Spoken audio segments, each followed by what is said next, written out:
On le connaît de beaucoup de séries, je pense particulièrement Buffy, mais pas seulement, et aussi de Metal Hurlant saison 1. Je vous demande de faire un tonnerre d'applaudissements à James Marsters.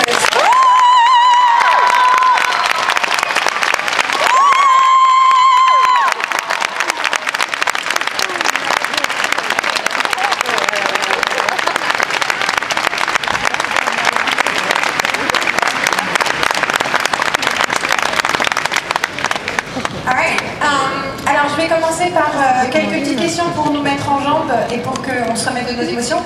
Et ensuite on va ouvrir très vite la salle aux questions pour parler surtout de Chronicles, donc les épisodes que vous avez déjà vus. Les micros sont au milieu des allées, n'hésitez pas à faire la queue immédiatement. Si vous voulez poser vos questions, c'est maintenant qu'il faut s'y mettre. Voilà.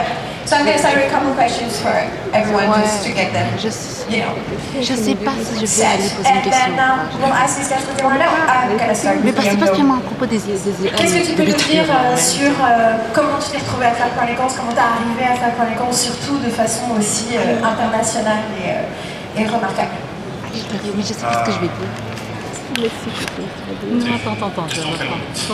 Alors, je vais essayer de le dire rapidement, mais en fait, ça faisait très longtemps que je voulais faire une série de science-fiction en France. Il faut savoir que les diffuseurs français ne sont pas hyper réceptifs à la science-fiction. Donc c'est vrai que je voulais trouver un projet qui puisse vraiment fonctionner, parler à tout le monde. Il se trouve que je suis fan de bande dessinée, que je lis Metal Hurlant et des anciens livres. Je vous invite à tous relire des Metal Hurlant, parce que c'est toujours incroyable de voir la créativité qu'il y avait à l'époque là-dedans. C'est vrai que dans la bande dessinée française, on a des histoires qui sont littéralement incroyables. Et la chance de Metal Hurlant, c'est que c'est un magazine qui a voyagé hors de nos frontières, donc ça a augmenté les chances d'aller chercher un intérêt auprès de diffuseurs, et donc j'ai fait un pilote. Et lorsque le pilote a été fait, je l'ai montré à des diffuseurs français qui m'ont dit que ça allait être difficile quand même de pouvoir faire un show comme ça en France. Et en fait, quand je suis allé voir des diffuseurs étrangers, c'est là que les choses ont commencé à prendre, que les diffuseurs étrangers sont venus sur la série. Et c'est comme ça que la série s'est montée grâce aux diffuseurs étrangers et à la fin France 4 qui est rentré en coproduction sur le projet. Et c'est comme ça qu'on a fait la première saison, puis on a fait la deuxième saison, dans laquelle James a joué dans 2 épisodes et Jesper a fait la musique de tous les épisodes de la saison 1 et de la saison 2 sur un travail phénoménal. Voilà. Je pense que c'est clair. Is there anybody here who doesn't speak French? All right, great. Sorry, you are screwed. So they do speak English. Donc, maintenant je vais m'adresser à nos 2 autres amis. Je vais commencer par Jesper, qui vient d'en parler. Can you tell us a little bit about how you got involved with season 1 and 2, like doing the music, how you got on the project, and especially like what Metal Hurlant meant to you? Have you met all beforehand? Yeah, first of all, I'm a big fan of French and Belgian comics, have always been. So this really was a dream project for me to get to work with that world I grew up with so much, and Heavy Metal Magazine, as it's called in English. So it was a dream come true for me, and when Guillaume asked me to be part of this pilot episode, I was really excited, and of course I wanted to be part of it. And we took it from there. I've been working with Guillaume before that as well on his other projects. So we've been working for a while together. Donc il était très fan des comics belges et français depuis toujours. Il lisait Metal Hurlant dans une version anglophone. Et donc il était très très heureux. Pour lui, c'était un rêve qui se réalisait. Et en plus, il avait déjà travaillé avec Guillaume. Et quand Guillaume lui a proposé de faire ça, c'était une excellente nouvelle et il était très heureux d'en faire partie. How about you? How did you get involved? Donc comment est-ce que James a trouvé à travailler sur Metal Hurlant? When I was young, how many people know the Twilight Zone? Combien de personnes d'entre vous connaissent la 4e dimension? Yes. When I was young, I watched a lot of the Twilight Zone on television, and I remember thinking that I was born too late. I love the Twilight Zone. Very good acting, very good ideas, very horrible endings for everyone involved. but in a very surprising way, you know? Remember Twilight Zone? You expect one thing to happen, and then the ending is so much worse than you expected. And everyone you love just gets trashed every single time, but you're always surprised at the same time. And I always thought that if I could have one wish, it would be that I could be in the Twilight Zone. And then in the States, Heavy Metal came out, the comic book. And I thought, this is a modern Twilight Zone. It's the same kind of thing. Really horrible endings and really interesting stories. And then the movie came out, and I loved that as well. But I felt like I missed the boat. I felt like I'll never be a part of something like that. Also, the thing about the Twilight Zone... I'm going to translate that. That's okay. I can do this much, just not much more. Alors, si je reprends le début, donc il était fan de la 4e dimension en français, hein, on est bien d'accord, c'est la 4e dimension de Twilight Zone? Oui. It's called the 4th dimension in French. Et donc, il était fan de la 4e dimension, toujours quand il était petit, et il se rappelle d'avoir pensé à l'époque, je suis vraiment née trop tard en fait. J'aurais voulu faire partie de ça, mais c'est trop tard, c'est pas possible, c'est trop, je suis pas née à la bonne époque.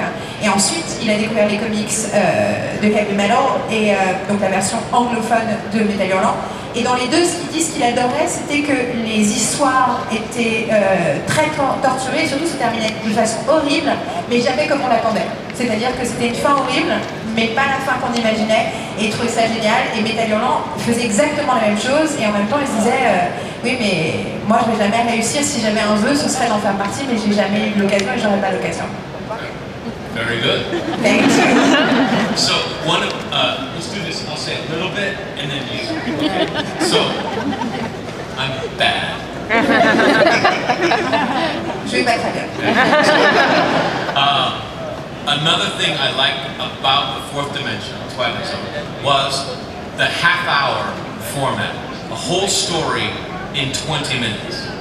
Une autre chose qu'il y avait dans la 4e dimension, c'était le format 30 minutes, c'est-à-dire, en fait 20 minutes, c'est-à-dire qu'une histoire qui débute et qui se termine au bout de 20 minutes. Yes. So the whole universe, the whole story has to be squeezed so that every shot, every word is important. It was very amazing. Toute l'histoire, tout l'univers doit être dans ces 20 minutes, ce qui veut dire que chaque mot, chaque plan est important et doit être fait correctement. Et ça, il trouve ça génial. So, when Guillaume sent me the script for Métal Hurlant, it was a dream come true. I could be part of Heavy Metal. I could be part of the 4th dimension. You can keep calling it Twilight Zone.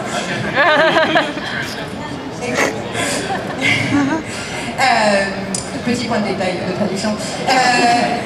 Donc, en fait, quand Guillaume lui a envoyé le script, pour lui c'était un rêve qui se réalisait parce qu'il pouvait faire partie de Métal Hurlant et en même temps faire quelque chose exactement comme dans la 4e dimension. Alright, I think I think we have questions already. On a des questions déjà. Les gens ils sont venus du micro. André, Bonjour. Oui, oui, oui. Kaza, c'est ça? C'est ce que je vous dis. En fait, la question que j'avais, c'était celle que tu viens de poser. Mais je voulais savoir justement qu'est-ce qui a fait qu'il accepte de tourner dans Métal Hurlant. Est-ce que c'était le côté science-fiction? Maman, je vais y aller.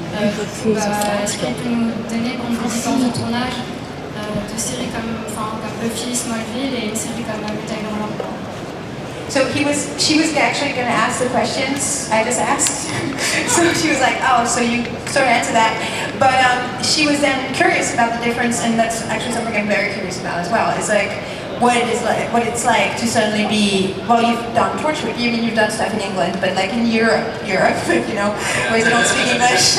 So I'm really, you've been on so many shows in the States, and from different kind of networks and stuff, but what is the main difference between what is it to work here and to work over there? Donc je lui ai demandé de préciser les différences entre les deux pays. There is no difference at all. Il n'y a aucune différence. Really? Yeah. Either the people involved know how to make film, or they do not. And if people know how to make film, it's a very relaxed, friendly atmosphere. If they don't know how, it is chaos. Donc en fait, il n'y a aucune différence parce que soit les gens savent faire du cinéma, savent tourner, savent faire de l'audiovisuel, soit ils ne savent pas. Et donc en fait, s'ils savent, c'est très calme, c'est tranquille, il y a une bonne ambiance, tout se passe bien. Et s'ils ne savent pas, c'est le chaos, tout simplement. And all over the world, I could pour my heart out for the film. And the director, he cares a lot, says good job, good job.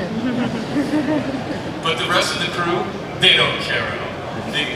You could cry, oh, and then cut. Good job, and the rest of the crew is like, man. Et donc sur toute la planète, c'est pareil, tu peux être en train de en fait, te saigner à 80, hein, c'est peut-être la meilleure version de traduire ça, et le réalisateur va dire « Ah, c'est bien, c'était super », mais le reste de l'équipe, ils en ont rien à faire. Et donc tu peux pleurer, tu peux faire ce que tu veux, et tu vas avoir les félicitations du réalisateur 5 secondes, et après on dit couper, et tous les autres sont là, ouais, ok. So it's the same. C'est pareil partout. Did you expect a different answer? Est-ce que vous vous attendiez à une réponse différente? I did. Yeah, really? Yeah. What did you expect? Donc, du coup...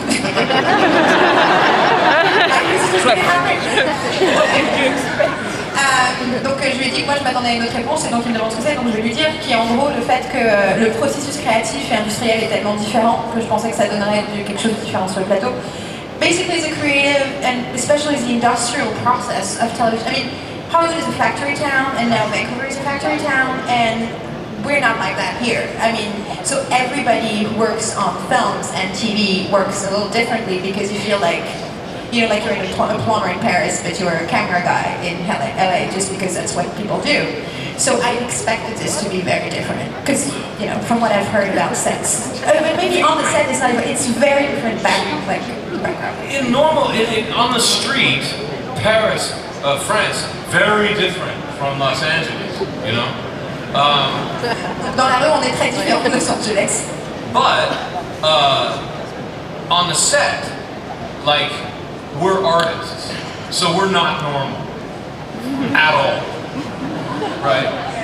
So the difference between an artist in France and an artist in LA, we're all freaks anyway, so it's a lot the same. Donc dans la rue c'est pas pareil, mais sur un plateau c'est des artistes, donc les artistes sont pas normaux, on est tous d'accord là-dessus, et donc de toute façon vu qu'on est tous tarés, enfin des freaks, mais bon je pense que taré c'est une bonne définition, ben en fait c'est pareil. I'm gonna ask you what he thinks about that. Toi ça te surprend quand il dit ça, que quand de tourner avec vous c'est exactement pareil que de tourner à Los Angeles ou sur une série américaine? No, actually it's quite right about the fact that when people knows what they do on the set, if they don't know what they're doing, it's going to be a mess. Either if you're in the US or if you're in Europe, then there's still some difference, of course. Donc oui, je disais que c'était. Je peux te rappeler si tu veux. En fait, il est d'accord sur le fait que quand c'est le bordel, si les gens savent ce qu'ils font, c'est pas le bordel, et s'ils savent pas, c'est le bordel. C'est ça? Voilà, et ensuite, ça reste malgré tout très différent, dans le sens où les financements se font de manière différente en France.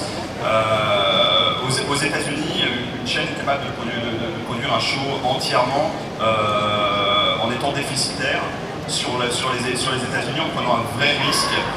Là où en France, c'est quelque chose qui n'existe pas. Par exemple, un exemple très simple, c'est si vous prenez le cas de la BBC donc, qui fait une super série qui s'appelle Doctor Who. Un show comme Doctor Who rapporte, la BBC gagne autant d'argent, voire plus d'argent maintenant avec l'export de ses programmes à l'étranger que ce qu'elle gagne sur le pays en elle-même. Donc c'est une approche qui est totalement différente de la production et de la fabrication de séries qu'on a en France. Et c'est là où on a vraiment une très grosse différence. Et donc c'est ce qui empêche en effet ce côté industriel qu'on évoquait auparavant, qui existe aux États-Unis, parce que comme on a affaire à finalement un marché qui est très grand, ils sont capables de prendre beaucoup de risques, de tout de suite partir sur 12 épisodes, voire 24. Là où c'est vrai que nous, on est plutôt sur 6 épisodes, 8 épisodes, ce qui ne nous empêche pas de faire aussi de bonnes séries en France, et que les choses commencent aussi à évoluer, à bouger un petit peu, parce que évidemment, même les diffuseurs commencent à se rendre compte qu'il est important qu'une série puisse s'adresser à un public plus large que juste le public français. Je me rapproche des bacs pour d'autres raisons que pour Pride. Here, just so you can hear me, not for any other reason. Anyway, des questions? Non?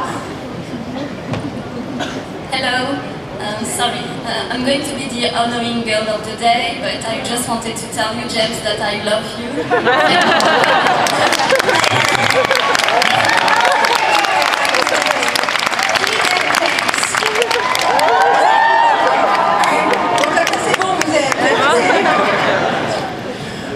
Okay, the next guy over there. Attends, on va passer de l'autre côté d'abord et ensuite on vient à toi. Bonjour, je m'appelle Cynthia de Belgique. Et donc en fait, je me demandais comment vous avez choisi les épisodes, les BD que vous avez adaptés en fait. Si c'était sur base de ce que vous préfériez ou bien si c'est parce que c'était plus original et plus facile à adapter. Alors, c'était vraiment...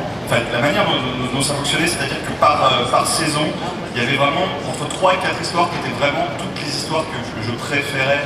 Le cœur, je me disais de toute manière, s'il ne doit pas y avoir de saison 2, il faut absolument que j'ai fait cette histoire et cette histoire. Et donc ensuite, il y avait toujours une ou deux histoires que j'étais obligé de sélectionner par rapport à des problématiques budgétaires, parce que malheureusement, on n'avait pas un budget gigantesque sur la série. Et donc il fallait justement choisir des histoires qui allaient pouvoir fuiter justement avec le reste de la saison. C'est ce qui s'est vraiment passé sur la saison 1. Sur la saison 2, ça allait un petit peu mieux parce qu'on avait un budget un peu plus important, mais c'est vrai que ça m'a permis, surtout sur la saison 2, finalement de me retrouver dans la même situation, mais en me disant certaines histoires qui, sur la saison 1, je me disais, oui, par exemple l'Endomorphe, qui est une histoire de guerre avec un lapin. C'est une histoire qui, sur la première saison, on n'aurait jamais pu l'adapter, la faire. Quand je suis arrivé en saison 2, je me suis dit qu'il faut obligatoirement que je fasse cette histoire-là, parce que c'est trop bien de faire un truc avec un lapin géant dedans qui tue des gens. Tiens, un truc avec les lapins, vous avez des lapins avec les dents. Si vous avez vu Twilight Zone, le film, vous savez ce que je veux dire à propos des lapins. Il y a un grand lapin. Vous faites des cauchemars. And she came from Belgium. Alors, voilà. Ok, je suis obligée de faire la pub. I have to advertise because he has a podcast called Why Buffy is Great. And they have a stand somewhere at the floor. You have very good taste. And I have to admit I had participated to the podcast, that's why I'm doing this. Anyway, donc voilà, vas-y, pose ta question. Maintenant que j'ai fait la pub, donc son stand est quelque part. Donc bah oui, forcément je vais poser une question par rapport à Buffy.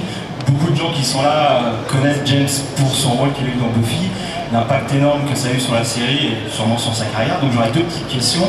C'est pourquoi James pour toi, pourquoi Buffy c'est génial, pourquoi d'après toi cette série est toujours aussi culte, même aujourd'hui. Et aussi une petite question pour Guillaume, est-ce que quand il a eu l'occasion d'avoir James pour sa série, est-ce qu'il s'est posé la question de l'impact que ça peut avoir, l'image qu'il avait dans Buffy ou des choses comme ça, est-ce que ça peut rentrer en ligne de compte?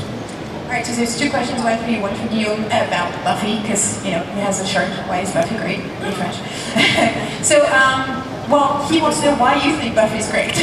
Oh. And because you had such an impact on the show, and the show had such an impact on you. Alright, that's okay, I'm here all day. Here we go. On y va. Okay. Little bit. Yeah, sure. I did not write Buffy. Il n'a pas écrit Buffy. I did not direct Buffy. Il n'a pas réalisé Buffy. I did not produce Buffy. Il n'a pas produit Buffy. So I'm not bragging when I say Donc il ne se vante pas quand il dit Buffy was awesome!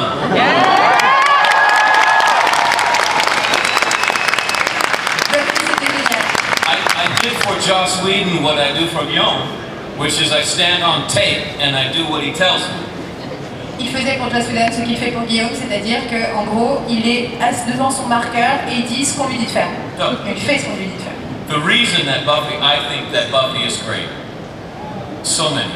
One, that the theme is about how do you grow up? How do you, when you're a teenager and you realize that the world is messed up, that your parents don't know what they're talking about, and that your teachers barely understand the subject that they're teaching. How do you realize this and not give up?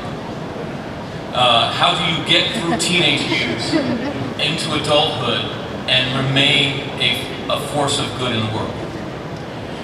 La raison pour laquelle il pense que c'est génial, bon alors il y en a plein bien sûr, mais c'est notamment que ça parle du fait de grandir, ça parle de comment on grandit quand on se rend compte que ses parents ne savent pas de quoi ils parlent, que nos professeurs ne comprennent même pas le sujet qu'ils enseignent.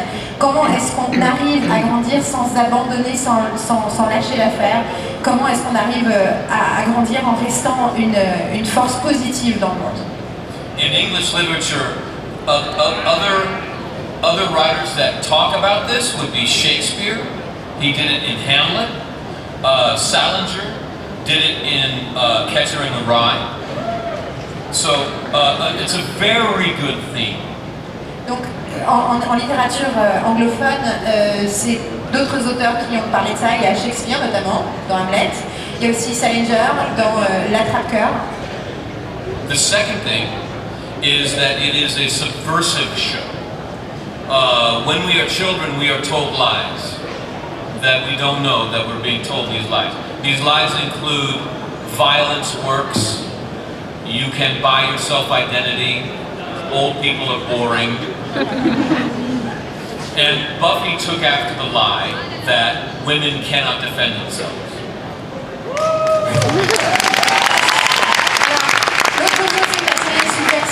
La série subversive, et il dit, quand on est petit, on nous raconte des mensonges. Il y a plusieurs mensonges qu'on nous raconte. On nous raconte d'abord que la violence, ça marche. On nous raconte qu'on peut s'acheter une identité. On nous dit que les vieux sont ennuyeux, n'ont rien à dire. Et le mensonge particulier que Buffy attaque, c'est le mensonge que les femmes ne peuvent pas se défendre elles-mêmes. Yeah. And third, there's so many, but only Donc il y en a beaucoup d'autres raisons, mais là il reste à 3. Vas-y. third, and this is the secret of Buffy, many people don't know. Le secret de Buffy que beaucoup de gens ne connaissent pas. Buffy had 9 writers, the best in Hollywood. And what Joss asked them to do is come up, remember their worst day, the day that they are ashamed about, the day that they don't tell anyone about, the day that keeps them up at night. Il y avait 9 auteurs, les meilleurs d'Hollywood. Et ce que Joss leur a demandé de faire, c'était de se souvenir de leur jour le plus terrible, leur pire souvenir, le jour dont ils avaient honte, le jour qui les empêchait de dormir la nuit. And then slap fangs on top of their shame and tell the world. Et ensuite mettre des dents de vampire sur leur honte et leur raconter au monde entier. Yeah.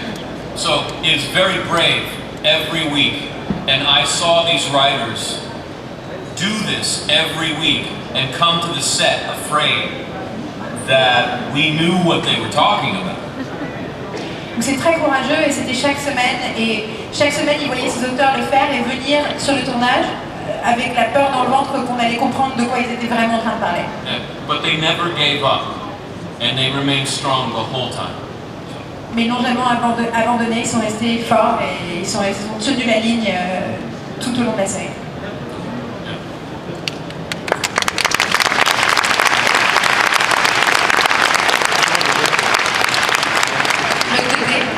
Bonjour, David de Villeneuve-le-Roi. Je suis désolée, j'avais une deuxième question pour Guillaume que j'ai complètement oubliée. Guillaume, tu avais une question tout à l'heure sur l'impact. Toi aussi, ça a été complètement perturbé. Alors, la question. Je suis fan de Buffy, donc voilà. j'écoute aussi comme vous. Hein, voilà, et pour répondre à la question qui était demandée tout à l'heure, moi qui regardais Buffy, qui regardais Angel, c'est des shows qui évidemment m'ont beaucoup influencé. évidemment, c'était un plaisir énorme avant tout de pouvoir avoir James, parce qu'en fait, quand j'ai commencé à faire la première saison, je me suis dit, bon, c'est pas si moyen de voir, comment ça va continuer derrière et autres. Donc autant essayer d'avoir, si possible, l'opportunité de travailler avec des gens avec qui j'ai vraiment envie de bosser. Et donc j'ai eu cette chance de pouvoir travailler avec James. Mon film préféré c'est Blade Runner, j'ai eu la chance de travailler avec Rutger Hauer, où j'étais complètement liquéfié avant de le rencontrer parce que c'était mon film préféré. J'étais là genre, qu'est-ce que je fais de qui mais à la fin, tout se passe très bien. Ça va. Très bien. Voilà. Donc c'est comme ça que ça s'est passé dans ma tête. Voilà, c'est parti. Bonjour, donc David de Villeneuve-le-Roi. Donc je voulais savoir en fait comment la série, alors la saison 1, je ne sais pas si la saison 2 a déjà été lancée ou pas, avait été accueillie dans le reste du monde en fait, en termes d'audience et éventuellement de vente de Blu-ray. Et voilà. Qu'est-ce que ça peut augurer pour les éventuelles suites? Alors, si on a appris la semaine dernière ou 2 semaines, en fait, les saisons 1 et 2 viennent de sortir en DVD et Blu-ray aux États-Unis. Et alors, ça a été la petite surprise de découvrir qu'en DVD, en fait, Métal Hurlant est la série française la plus vendue apparemment aux États-Unis. Donc, il y a des séries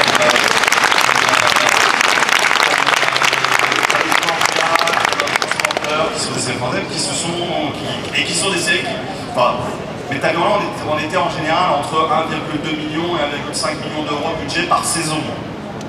Et puis on parle d'autres séries où les budgets étaient plutôt 1,5 million voire 2 millions par épisode. Voilà. Donc ça montre juste qu'il y a un vrai suivi de la communauté, des gens qui connaissent un peu cet univers créatif et qui sont assez réceptifs par rapport à ça. Et là, la série maintenant est à l'heure actuelle diffusée dans un peu plus de 100 pays. Donc, ce qui est quelque chose pour une série française qui ne soit pas une revente de format, parce qu'une revente de format, c'est par exemple quand vous avez Caméra Café qui est fait, par exemple il y a une version espagnole de Caméra Café, il y a une version canadienne de Caméra Café, mais c'est pas le programme qui navigue et qui va à l'étranger, c'est le format qui est revendu pour être refait là-bas. Or là, ce qui se passe, c'est que Métal Hurlant est diffusé en tant que tel, comme ça, à l'étranger, dans plus de 100 pays, et c'est super. Voilà.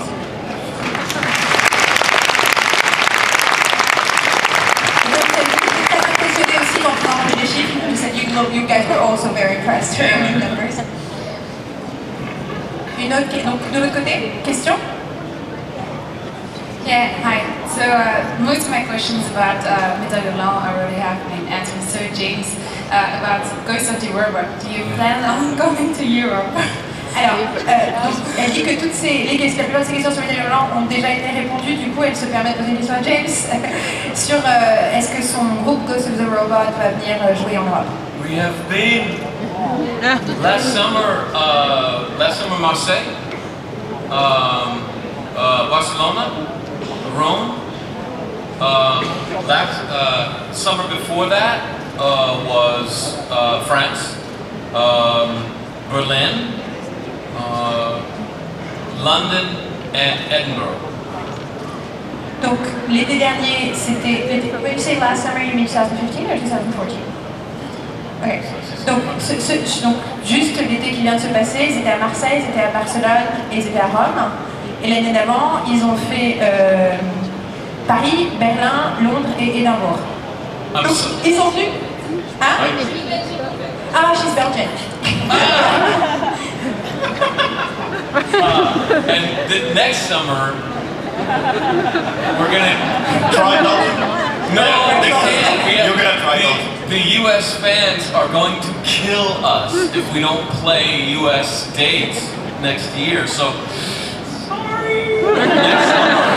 Next summer, it's going to be from Los Angeles and all the towns from Los Angeles up to Seattle, the entire West Coast. We're just going to hit the whole thing during the summer. So sorry. Donc il est vraiment désolé, mais les fans américains vont les tuer s'ils font pas des concerts aux États-Unis. Donc l'été prochain, ils remontent la côte, toutes les villes de Los Angeles jusqu'à Seattle. Et il est vraiment désolé. You can't. She's going to come to the US. Yeah. And you can get all of our music on iTunes. You do. J'ai toute notre musique sur iTunes, ça fait c'est bon, j'ai déjà tout. Bonjour, je m'appelle Edson. Voilà, en fait j'ai deux questions. Alors j'en ai une pour Jesper et j'en ai une pour Arthur. Alors la première question c'est est-ce que, du coup on vient parler de la musique, est-ce qu'il réenvisagerait de combiner le cinéma et la musique, comme on a pu le voir, je fais référence à Buffy pour le coup, qu'on avait le plaisir de voir en musique et en même temps jouer.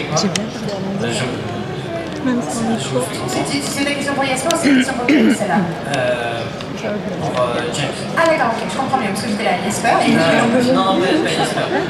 Ça c'est pour James. Donc est-ce qu'il a des projets liés entre la musique et... Est-ce qu'il a chanté dans Buffy? Je veux savoir s'il a d'autres trucs où il va jouer et chanter en même temps, c'est ça? Voilà, c'est ça.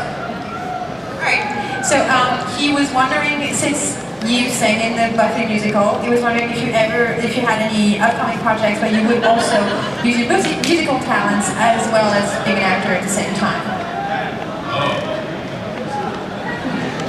Guillaume, I think that's for you, you need to do a musical. Well, actually, I was thinking to do musical for season 2, but never at the time. We had talked about it, and it was about a story, basically about. You know, sometimes people are saying that it was coming from Metal Roman, basically about a guy who was currently has a permanent illness to the brain. He's supposed to have a brain surgery to remove his tumor, and. Basically, what you discover in the end, that when the guy goes up with, yeah, I'm alright, and I'm now free from everything, you discover that the guy is actually free from his brain, because his brain being removed.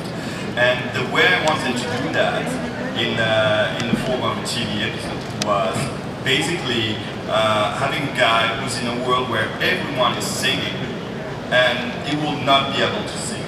And so the main idea was that the moment when the surgery will go on and be